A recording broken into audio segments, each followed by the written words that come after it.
안녕하세요. 저는 서울대학교 학부를 졸업하고 연세대학교 법학전문대학원 12기로 입학하여 현재 2학년에 재학 중입니다. 1호학번으로 사회과학 계열을 전공하였고 이것저것 관련 활동들을 하다가 5년 만에 졸업하여 현재 연세대학교 법학전문대학원에 입학하였습니다. 휴학은 따로 하지 않았고요. 오히려 초과학기를 다니면서 평소 듣고 싶었던 수업들을 많이 들었습니다.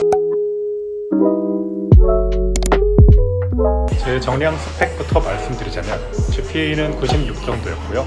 리트 점수는 표준 점수 기준으로 130대 중반 정도였습니다. 제가 지원한 스카이 로스쿨의 경우에는 영어 성적이 패스 앤 페일로 들어가는데요. 서울대 로스쿨이 탭스와 토플만 보았기 때문에 탭스 점수로 해당 구간, 뉴탭스 기준으로 400점 정도였던 것, 해당 구간을 넘긴 후에 더 시험을 보진 않았습니다.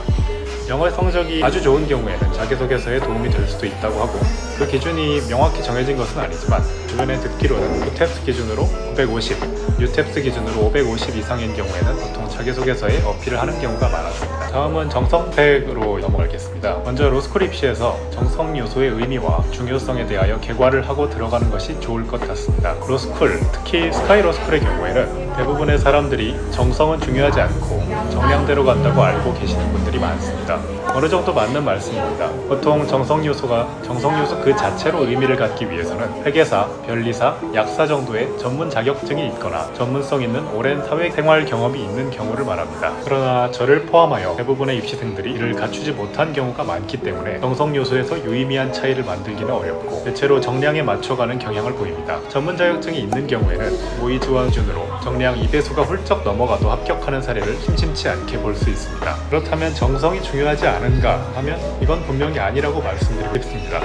여기서 말하는 정성의 의미라면 설득력 있고 일관성 있게 잘 다듬어진 자기소개서라고 생각합니다. 구체적으로 어떤 대단한 활동을 했는지는 생각보다 중요하지 않을 수도 있습니다. 가장 중요한 점은 내가 왜 로스쿨에 가야만 하는가 혹은 어떤 법조인이 되고자 하는가에 대한 해답을 자기소개서의 제한된 글자 수 안에 완벽하게 담는 것입니다. 로스쿨에 진학할 정도의 친구들이 자기소개서에서 차이가 나봐야 얼마가 나겠나 하시는 분들도 있겠지만 로스쿨에 합격하고 상당히 많은 후배들이나 동기들의 자기소개서 첨삭을 부탁받은 경험이 있는 자기소개서의 완성도가 정말 천차만별입니다. 아직 입시까지 조금 시간이 남으신 분들은 미리 자기가 진학하고자 하는 로스쿨의 자기소개서를 한번 구상해보며 내가 왜 법조인이 되어야만 하는가에 대한 진지한 고민 속에서 여러 활동을 하고 관련 수업을 들으며 이른바 정성 요소에 대한 준비를 하시기 바랍니다. 그렇다면 법 관련 정성이 중요한가? 그것도 조금 애매한 문제라고 봅니다. 로스쿨 관련 커뮤니티를 보면 법학 관련 수업을 꼭 들어야 하는가? 법학회나 법 관련 경연대회 경력이 꼭 필요한가에 대한 질문들이 많습니다. 그러나 앞서 말씀드렸듯 로스쿨에서 요구하는 정성 요소는 무엇을 했는가가 아니라 무엇이 되고자 하는가에 가깝습니다.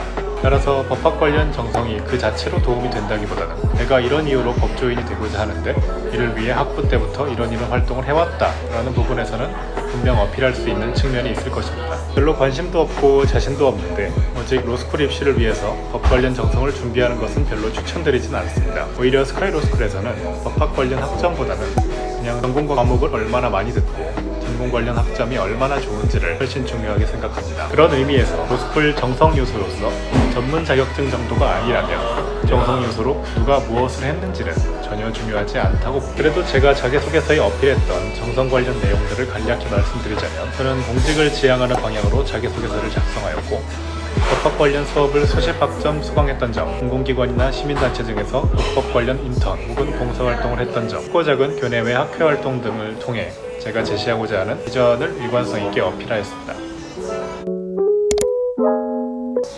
다음은 진입 계기에 대해서 말씀드리겠습니다.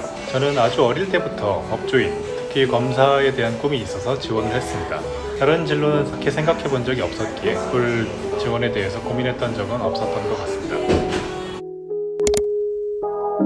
저는 4학년 때까지는 우선 학점을 잘 받는 것, 그리고 제가 추구하는 비전과 관련된 활동들을 위주로 해왔고 딱히 리트 시험을 준비하지는 않았습니다. 그리고 4학년 3월부터 리트 시험을 본격적으로 준비하였고 친구들과 스터디를 구성하여 학기 중에는 주 2회 정도, 시험 직전에는 거의 매일 모여서 기출문제나 모의고사 등을 푸는 연습을 했습니다.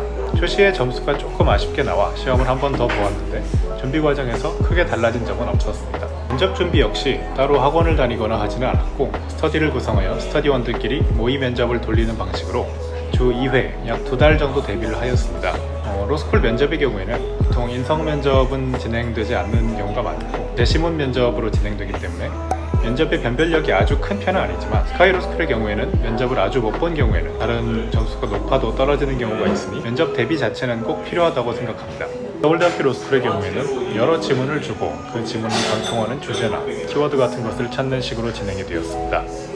서울대 로스쿨의 경우에는 특이하게 지문만이 제시가 되고 문제가 따로 제시되지는 않으며 교수님들의 질문에 즉석으로 답변하는 형식으로 진행이 됩니다. 세대학교나 고려대학교 로스쿨의 경우에도 제시문과 문제가 주어져 있으며 이를 발표하면 교수님들께서 한두 개의 추가 질문을 하시는 방식으로 진행됩니다. 그런데 제가 입시를 하였던 연도의 면접에서는 평등과 형평의 관계에 대한 제시문을 나왔고 이를 다른 제시문에 적용하여 문제에 답변하는 방식이었습니다. 매년 조금씩 다르지만 면접 시간은 대략 10분 내외입니다. 첫째로 리트 관리인데요.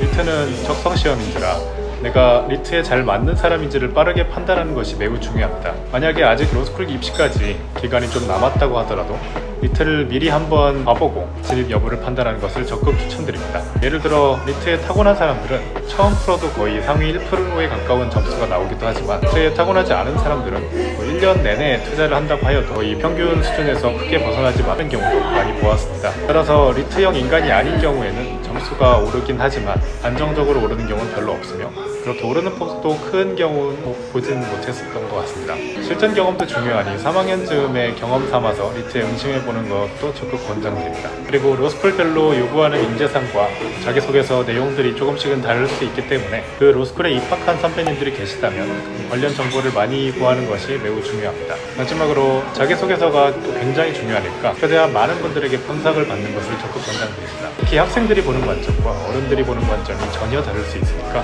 지인이든 주변 어른들께 한번 자기소개서를 보여드리고 개선할 부분을 찾아 나가는 것을 권장드립니다. 네, 그럼 로스쿨 입시 준비하시는 여러분들 모두 원하는 결과 있기를 바라겠습니다.